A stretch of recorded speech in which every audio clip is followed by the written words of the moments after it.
खबर शामिल करते हैं हैदराबाद से हमारे ब्यूरो चीफ नजीब कुरैशी की रिपोर्ट के मुताबिक आम इंतखाबात के इनेकाद और इंतजामात का जायजा लेने के लिए कॉमनवेल्थ के ऑब्जर्वर्स DRO ऑफिस पहुंचे।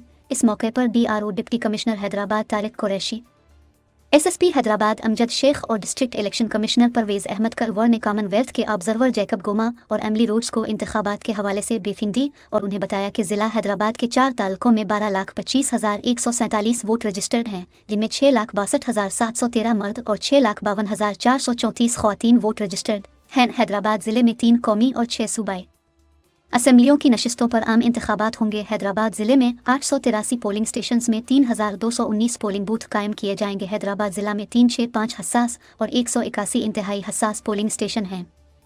SSP हैदराबाद अमजद शेख ने उन्हें बताया कि हैदराबाद एक पुरअमन शहर है जहां सिक्योरिटी का मसला नहीं है, ताहम किसी भी नाखुशगवार वाक़ये से निमटने के लिए तमाम तर इंतजामात किए गए हैं, जबकि पाक फ़ौज और रेंजर्स भी अपने फ़राइज़ सर अंजाम देंगे। इस मौके पर ROPS 63 असिस्टेंट कमिश्नर लतीफ़ आबाद फराज अहमद सिद्दीकी भी मौजूद थे।